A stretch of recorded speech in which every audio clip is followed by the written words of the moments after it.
vous avez la force, vous avez l'intelligence. Avec la force et l'intelligence, vous pouvez aller chercher l'argent.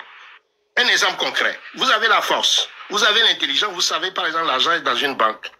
Mais votre intelligence et votre force vous permettent d'aller casser cette banque-là et de prendre cet argent. Vous voyez, donc si vous avez deux, je ne dis pas d'aller le faire, mais je suis en train de vous donner un exemple. Comment, quand vous combinez deux facteurs du pouvoir, vous arrivez à un troisième. Si vous n'avez pas si vous avez l'argent et vous avez l'intelligence, vous avez l'argent, vous avez l'intelligence, avec l'argent et l'intelligence combinée, mais vous pouvez aller chercher la force. La force, c'est quoi? C'est les armes, c'est les hommes conformes. Si vous avez l'intelligence, vous pouvez aller chercher la force. C'est pourquoi ceux qui ont l'argent, ont l'intelligence, ils peuvent rapidement avoir des mercenaires, ils peuvent rapidement avoir construit une force ou une armée à leur disposition. Si le troisième élément, si vous avez la force et vous avez l'intelligence, vous avez la force et vous avez l'argent, vous achetez l'intelligence. Et il y a des moments, par exemple, il n'a pas été à l'école, mais il avait la force. Il avait l'argent, mais tous les intelligents du Togo sont venus à son chevet et ben, ils ont travaillé pour lui. Alors c'est pour vous dire que c'est les trois déterminants du pouvoir. Le quatrième, c'est le peuple. Mais quand vous prenez tous les pays, même les États-Unis, le peuple sert de couverture. C'est-à-dire que si vous n'avez pas d'argent, si vous n'avez pas de force, vous n'avez pas d'intelligence, le peuple ne vous suivra même pas. Mais quand le peuple voit que, Dissoro, mais il a la force, Dissoro est capable de parler aujourd'hui, fort va trembler, mais le peuple tous va se mobiliser derrière Dissoro. Voyez, et donc c'est ça aussi. Alors, nous n'avons pas ces éléments, ou nous n'avons pas travaillé, nous avons cru à la démocratie. Nous avons cru que, bon, juste avec les élections, eh bien, le peuple va aller voter et puis nous allons avoir le pouvoir. Mais dans le cas du Togo, ça ne se fait pas. Alors, construisons ces éléments, sachant que si on veut avoir le pouvoir au Togo, il nous faut un cadre stratégique de réflexion globale, en secret. Il faut dispatcher les rôles en termes de qui peut faire quoi et confier ce rôle-là à chaque entité. Donc, la diaspora, par exemple, est dans la mobilisation des moyens. Ceux qui sont capables de mettre en place une stratégie pour le Togo, eh bien, ils sont dans tous les partis. Essayons de les réunir pour qu'ils nous trouvent une stratégie gagnante dans le cas, par exemple, de ce pays-là, qui est un pays aussi violent que le Togo. Il y a des failles qu'on peut exploiter. Mais c'est pas en criant, c'est pas en insultant, c'est pas en étant de one-man show qu'on va pouvoir atteindre ces objectifs. Alors, je terminais pour dire, pour ne pas être trop long, pour dire que le cas du Togo a fait en sorte que la longue lutte a fait en sorte que le régime est dans une forme de réactivité. Donc, parce que la grève générale illimitée a pu mettre le Togo à terre, on a mis en place un système pour que jamais les syndicats ne se lèvent plus au Togo. Parce qu'on a vu que Tiki a pu mobiliser la population à redonner de l'énergie, on a mis en place un système pour que les Togolais ne fassent plus jamais de manifestations. Et Bawara l'a dit, qu'il n'aura plus 19 plus jamais au Togo. Vous voyez? Donc, à chaque fois que le peuple réagit, eh bien, eux, ils réfléchissent à mettre en place un système, un contre-système. Mais nous aussi, et c'est là où moi j'invite l'intelligence, nous aussi, nos stratèges doivent également voir leur stratégie et voir comment les contourner. C'est quoi la faiblesse de leur stratégie et comment aussi les frapper. Mais si on ne réfléchit pas comme ça, on est encore dans l'ancienne formule qui consiste tout simplement à accuser X, Y ou à penser que c'est trop facile, il suffit seulement de mettre un autre leader devant et on va avoir le résultat. On se trompe parce qu'on a eu 5, 6, 7 leaders qui sont confrontés à la même violence et ont eu les mêmes résultats, les mêmes causes évidentes, les mêmes effets. Merci, chers aînés Pyramide. Je suis content de vous entendre et merci pour votre éclaircissement. J'en ai tiré des leçons. Nous allons donner la parole à notre grand frère Coco qui est arrivé. Coco, vous avez la parole. Monsieur Coco, merci vous êtes là. Merci à vous tous là. Mon réseau n'est pas du tout stable là où je suis, mais je vais être très bref. Est-ce que vous me recevez? Ouais, on vous reçoit, c'est bon. D'accord.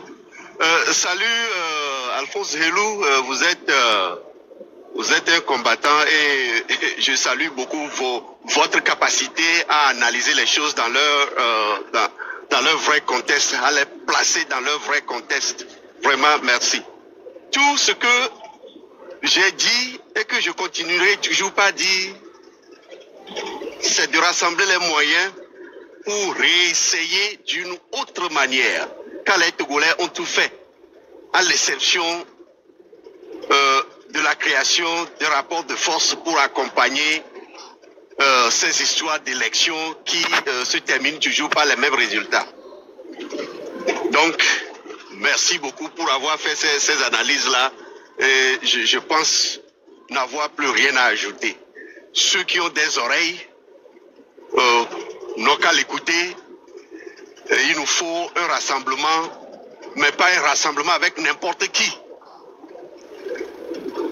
Il faut que la diaspora mette de la main à la poche pour que nous puissions réorienter la lutte. La force d'un homme, c'est pas de ne jamais tomber, mais de se relever et essayer, mais de différentes manières. Et c'est à partir de là que l'on peut prétendre obtenir un résultat différent de l'échec. Donc, sur ce, merci infiniment, merci à vous. Dissoro, merci beaucoup. Merci. Chers aînés Kokouvi, y compris grand frère Pyramide, je voulais donner une précision compte tenu de la politique sénégalaise. Moi, j'ai écouté toutes les analyses que le grand frère Pyramide en a donné tout à l'heure. L'argent, c'est le nerf de la guerre. Je me rappelle dans la répression de Macky Sall contre l'opposant charismatique sénégalais, plus précisément le président du PASTEF, le président Ousmane Sonko, y compris de son collègue de lutte, Bassirou Diomaye Faye, au sommet de l'État présentement. Quand le président Ousmane Sonko était agressé par l'armée sénégalaise dans des manifestations que tout le monde a vues à travers les réseaux sociaux, Ousmane Sonko, la voiture de Ousmane Sonko a été brisée par son pare-brise. Je tiens à vous dire, la même jour que le président Ousmane Sonko, le même jour plutôt, le même jour que la voiture de Ousmane Sonko a été gardée, a été saccagée par l'armée sénégalaise, une cagnotte a été lancée. Une cagnotte a été, je précise bien mes mots, une cagnotte a été lancée à travers les patriotes nationaux pour renforcer les caisses de la politique du président ou la vision de la politique d'Ousmane Sonko, de remobiliser sur le plan financier, qu'enfin qu'on puisse acheter une autre voiture et essayer de mettre les moyens à aller aux élections. En moins de 24 heures, le peuple sénégalais a cotisé 1 milliard. En moins de 24 heures, le Sénégal fait 18 à 20 millions d'habitants. Nous avons eu 6 millions d'électeurs qui ont voté pour le parti PASTEF. En moins de 24 heures, les patriotes ont voté plus de 1 milliard de francs CFA pour financer Ousmane Sonko le plus vite possible de reprendre la lutte. Donc l'analyse de notre grand frère Pyramide qui vient d'expliquer, compte tenu de l'intelligence, la force, le peuple et sur le plan financier, c'est un regard que tout patriote qui tient bon sens au devenir de la stabilité de nos pays, le Togo, doit en tirer les leçons. Moi, j'ai bien appris, il faut savoir, on ne peut pas tout comprendre, on ne peut pas tout apprendre, on ne peut pas tout savoir aussi. Il faut avoir aussi à un moment se rabercer au plus bas de l'échelle de comprendre la réalité de la vie. Et je pense que ce soit d'avoir eu un mentor comme monsieur, notre grand frère de Pyramide, qui vient d'exposer un fait qui est si important. Du côté d'abord, finance, qui est le nerf de la guerre, l'intelligence, les hommes de tête pour mieux réfléchir, la force. La force, c'est pas simplement sur le plan verbal, physique, moral et spirituel, et y compris aujourd'hui de mettre les hommes qu'il faut à la place qu'il faut face à cette revendication. Et secondo aussi, il a expliqué un point qui est très important. Nous devons apprendre à tirer les leçons des 5 acteurs politiques, aussi acteurs politiques qui ont toujours causé, qui se sont toujours affrontés au pied du mur face au système que le pouvoir a toujours mis en place. Donc, cher grand frère Kokouvi, et y compris le frère Pyramide, c'était un plaisir de vous écouter. On a appris la leçon. Vous êtes nos aînés. C'est avec fierté de vous voir parmi nous en tant qu'aînés, être à la disposition par rapport aujourd'hui à travers la magie des zones, que nous puissions apprendre au niveau intellectuel et essayer de donner la raison au peuple togolais dans sa direction de la lutte de l'indépendance qu'elle cherche à vous noter. Je vous en remercie, chers aînés. Merci beaucoup, Loum. C'est un très bon point que vous avez soulevé, la question de l'argent, comment les peuples se mobilisent. Je vais vous donner aussi un exemple, le cas du Burkina. Vous savez, les révolutions, ça ne tombe pas du ciel. Hein. Ça ne tombe pas du ciel. La révolution qui a chassé Blaise, dans ce que j'ai appelé l'intelligence, les gens se sont regroupés. Et qu'est-ce qu'ils ont fait? Ils ont quadrillé Ouaga en 10 points chauds. En 10 points chauds. C'est comme on prend Lomé, on quadrille Lomé en 10 points chauds. Et donc, chaque groupe devait tenir son point chaud. C'est pas spontané, hein, mais c'est pas quelque chose qu'on a dit officiellement. Nous, on a participé à ça. Et avant qu'on en arrive ça, c'est posé le problème d'argent. Il y a un Burkinabé qui a mis 1 milliard sur la table. 1 milliard. Mais ça, vous n'allez jamais les voir officiellement sur les médias, etc. Et à quoi servit ces milliards? Pour nourrir les points chauds. Donc les jeunes qui se regroupent là, etc., il faut qu'on leur achète des choses, des pneus, en tout cas, leur donner de l'argent qui leur donne aussi, qui leur donne cette énergie-là de pouvoir. Ils ont déjà l'énergie, ils ont déjà, comment on l'appelle, la combativité. Mais il faut l'accompagner. La volonté politique. La volonté politique. Et ce point chaud ont été animés pendant des jours. Puis quand le truc est donné, le jour où ils devaient faire le changement constitutionnel, les points chauds se sont convergés. Et plus précisément, je voulais juste ajouter là-dessus avec la révolution du mouvement Le Balai Citoyen. Exactement. Donc, c'est pour vous dire que quand on veut faire cette révolution-là, c'est ce que nous on appelle au niveau de pyramide la résistance citoyenne pyramidale. Il faut réfléchir au plan. Il faut planifier. En ce moment, il faut avoir une stratégie. Et même, il faut avoir, dans la stratégie militaire, on appelle quelque chose, pour être efficace en matière militaire, il y a ce qu'on appelle la ruse. C'est-à-dire la diversion, le camouflage et la rapidité. En plus de la puissance de feu. Vous voyez? Et donc, quand tu surprends ton adversaire, le temps qu'il ne réagisse, eh ben, c'est trop tard pour lui. Quand tu fais semblant d'aller à gauche, il t'attend à gauche et toi tu pars par la droite, tu le surprends. Donc, toutes ces stratégies militaires doivent être mises en place dans la construction de notre rapport de force. On connaît, on a étudié Faure Gnassingbé, ses faiblesses, ses forces, ses éléments. Vous voyez? Et aussi, comment arriver, parce qu'on sait qu'il s'appuie sur les forces armées. Vous imaginez la question des moyens. La question des moyens. Si la diaspora arrive à mettre l'argent sur la table, mais nos militaires aussi veulent le changement. Ils veulent le changement. Comment on les aborde? Qu'est-ce qu'on met sur la table? Et parce que quand ça arrive là-bas, ce n'est pas question de dire tout simplement, écoute, viens nous soutenir, etc., etc. C'est ce que tu mets sur la table qui détermine. Même Faure Gnassingbé aujourd'hui, qu'est-ce qu'il fait pour les maintenir? Il leur donne de l'argent. Il leur donne de l'argent. Vous voyez? Donc, à un moment donné, il y a ce qu'on appelle le point de bascule. Le point de bascule, eh bien, il va falloir engager un certain nombre de rencontres, de négociations avec une partie au moins, parce que ce n'est pas toute l'armée qui est prête à massacrer la population. Exactement. Mais il faut être capable de mettre sur la table ce qu'il faut pour qu'on te prenne au sérieux. Mon frère Thierry, si vous avez une bonne mémoire, il y a de cela quelques années, je faisais une vidéo dans laquelle je disais que si nous mettons la main à la poche, c'est pas seulement l'argent du dictateur qui pourrait acheter la conscience des militaires, que nous pouvons le faire aussi, nous de la diaspora.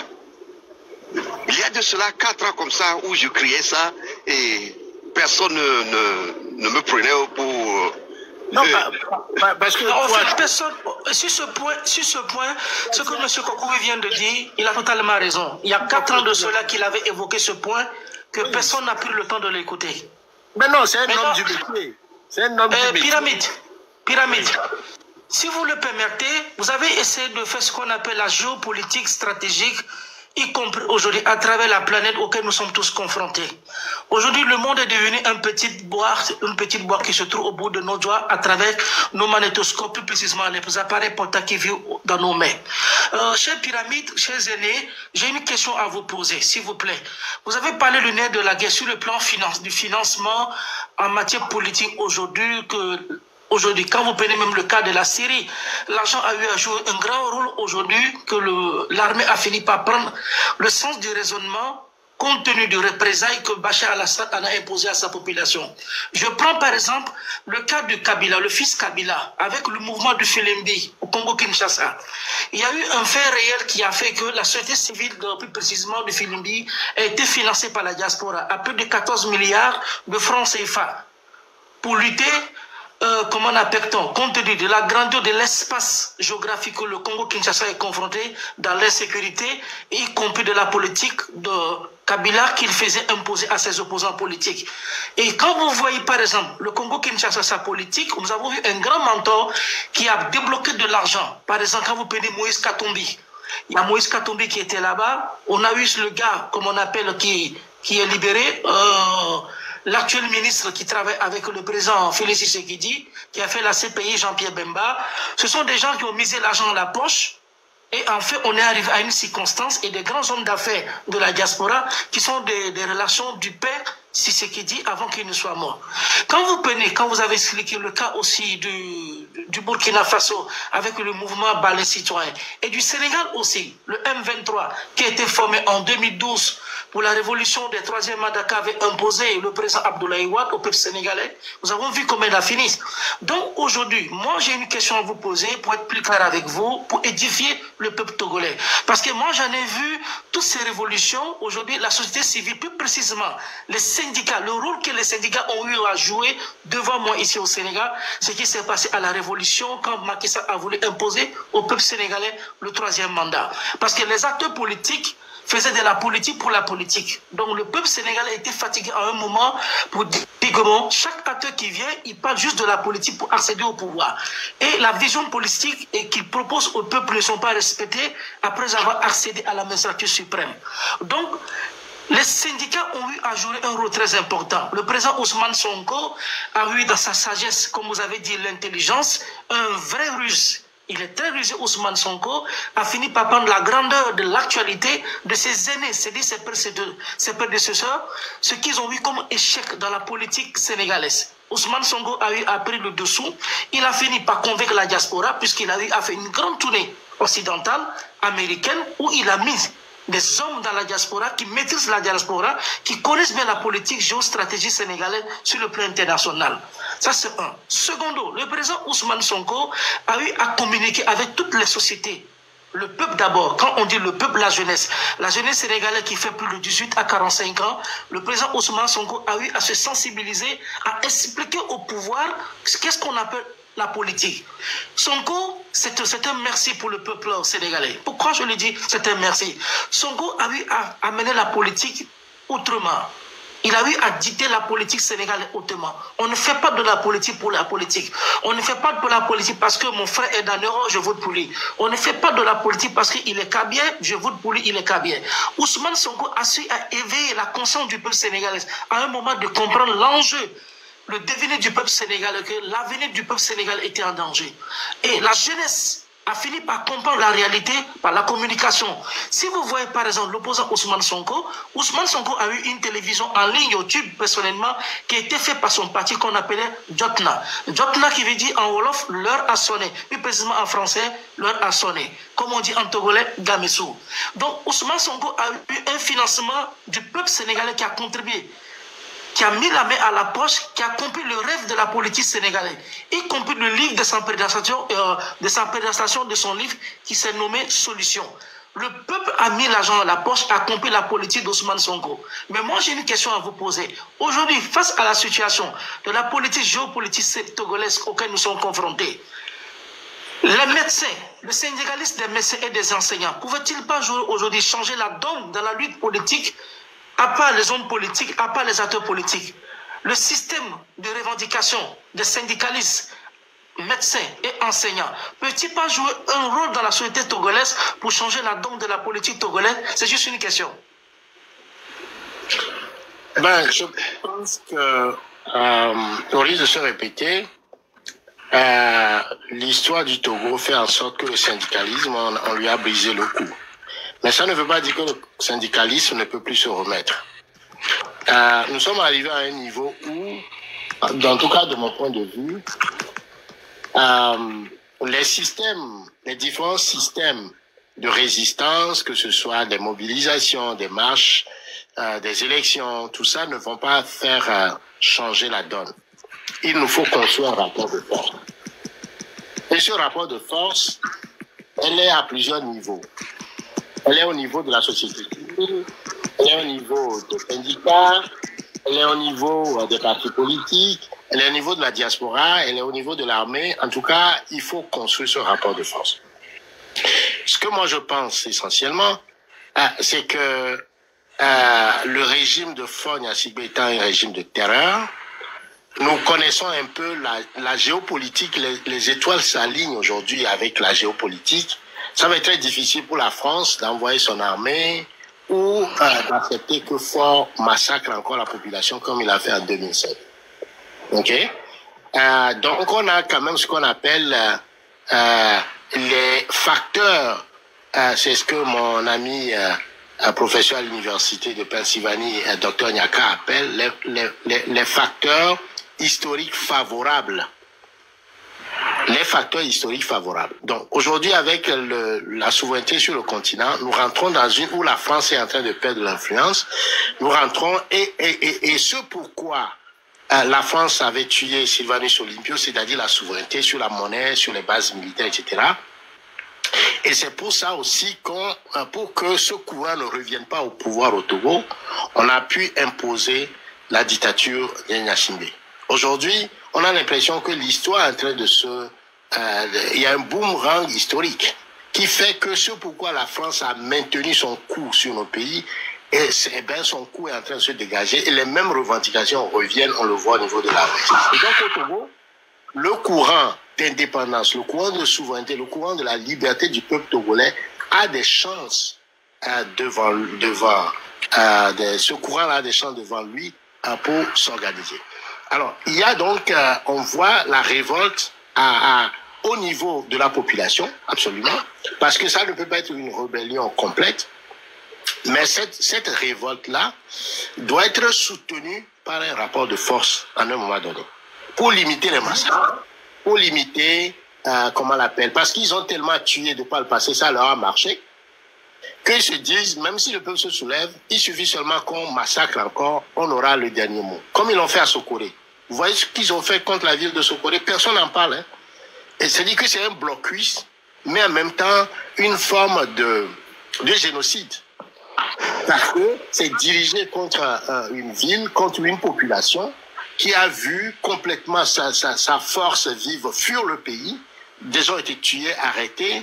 Et cette situation, ils sont encore dans le blocus aujourd'hui. Tu vas à Sokoré, à Paratao, tout ça, ils ont encore les chars là-bas aujourd'hui. Mais c'est comme dans un silence, on n'en parle pas. Il va falloir qu'on mette le feu sur ça. Donc, ils ont des systèmes qui ont marché et qui vont vouloir répéter en espérant que le temps est à leur faveur. On va faire la révolution peut-être 3-4 jours, mais dans 3 semaines, dans 1 mois, dans 3 mois, dans 6 mois, au fur et à mesure qu'ils vont faire de la résistance et de la violence, ils finiront par venir à bout. Et donc, il me semble aujourd'hui que nous devons penser tous ces aspects des choses et préparer le peuple à la révolte. Mais ce peuple-là, il faut l'appuyer, comme le dit notre officier, Agboneka, pardon. Il faudrait construire ce rapport de force absolument. Parce que c'est ce rapport de force qui va équilibrer, qui va faire ce qu'on appelle l'équilibre de terreur. Parce que vous savez, tout le monde a peur de mourir. Par définition, personne ne veut mourir. Et devant la mort, quand tu vois la réaction d'un être humain, tu ne peux pas se l'imaginer. Donc le soldat de Faure Gnassingbé qui est sorti pour aller massacrer la population, il a aussi peur de mourir. Et il ne veut pas mourir parce que lui, il est fonctionnaire. Il veut revenir à la maison, il veut manger avec ses enfants, sa femme, ses biens matériels, sa voiture et tout ça. Vous voyez? Et donc, à un moment donné, lorsque il y a des raisons de croire que moi aussi je peux mourir, la dynamique humaine change.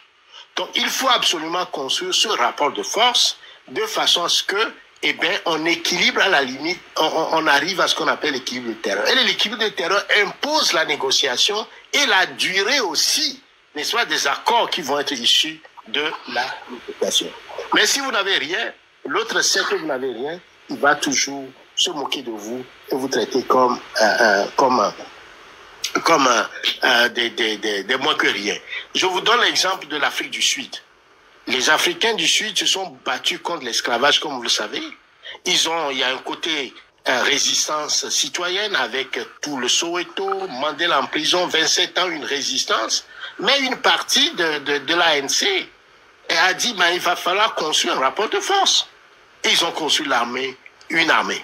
Et cette armée, bien qu'ils ne pouvaient pas entrer en résistance directe avec l'armée de l'Afrique du Sud, mais harcelaient cette armée. Ces racistes blancs qui avaient des terrains qui tuaient les Noirs, mais la nuit, eh bien, ils avaient leur compte. Donc, ils ont créé une situation d'insécurité à un moment donné que la paix s'est imposée.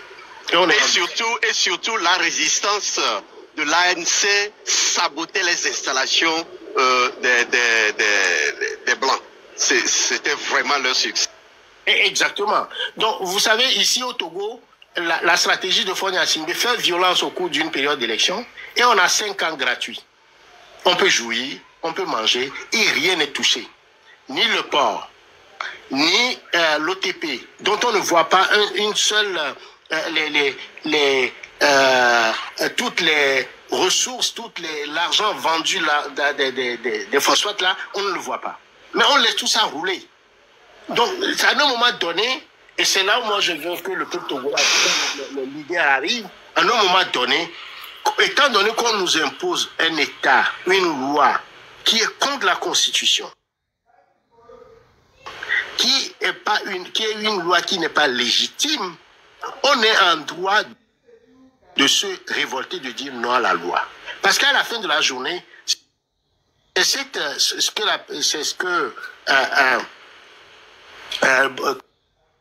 comment on l'appelle, on appelle la servitude volontaire.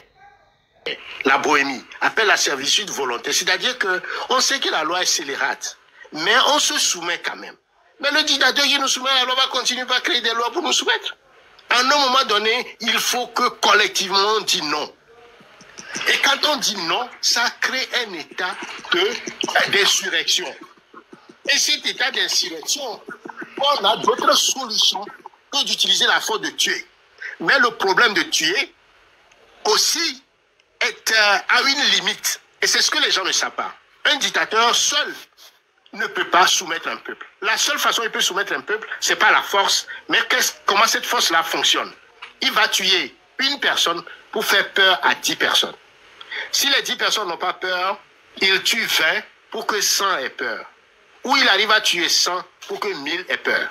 C'est ça. Mais il arrive à ce qu'on appelle un seuil critique de meurtre qui fait en sorte que si vous atteignez ce seuil-là et que les gens n'ont pas peur ou ne reculent pas, vous êtes foutus.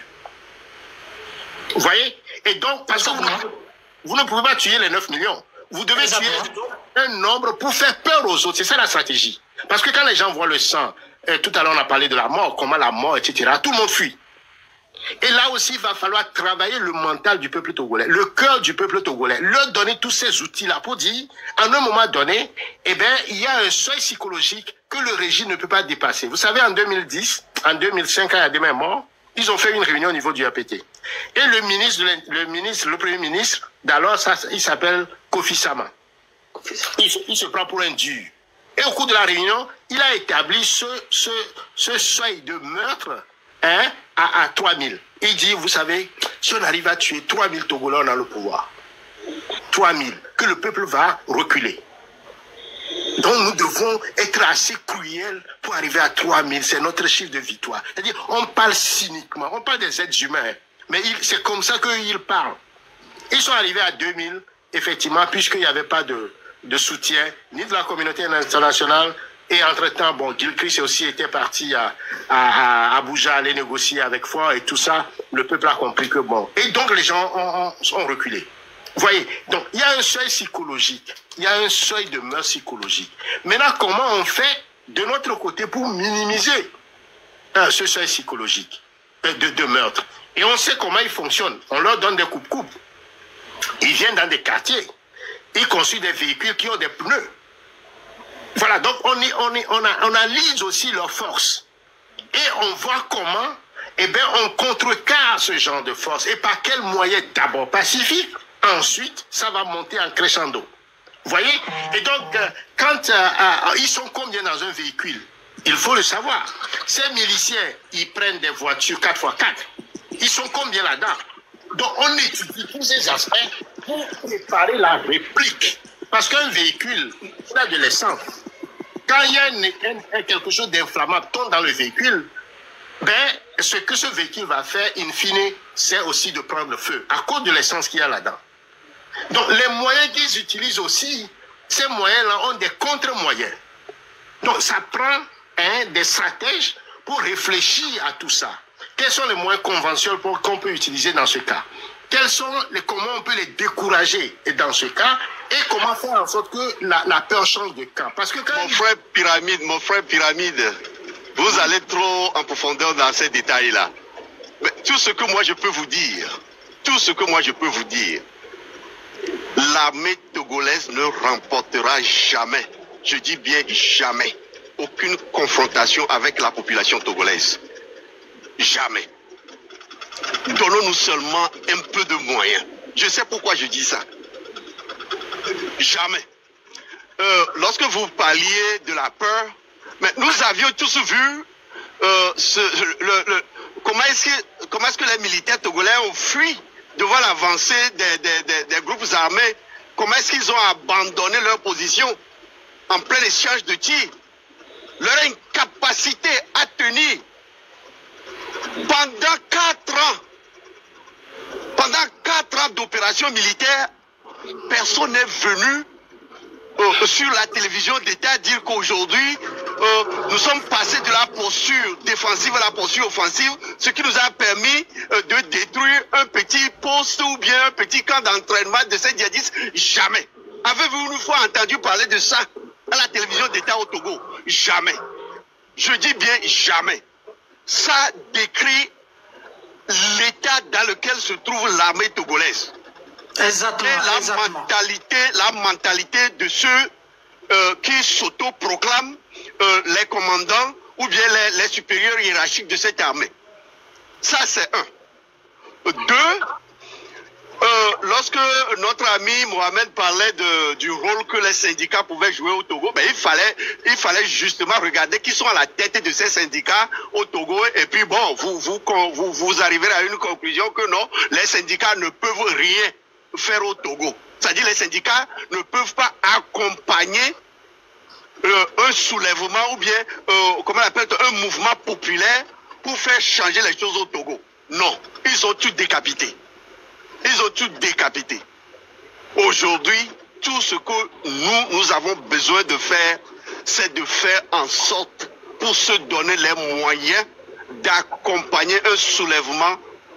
Et si je dis d'accompagner un soulèvement, je dis il y a des hommes et des femmes compétents pour élaborer des stratégies adaptées pour mettre en débandade cette armée dont la majorité, je rappelle, la majorité de l'armée togolaise n'est pas pour ces histoires de massacre du peuple.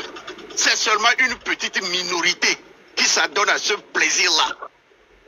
Et lorsque nous comprendrons que non, il nous faut nous adapter à cela, nous allons les faire quitter. Et lorsque vous évoquiez le cas de la Syrie, par exemple, mais les amis, la répression de l'armée de Bachar al-Assad n'a rien de comparable à celle que nous avions suivie au Togo.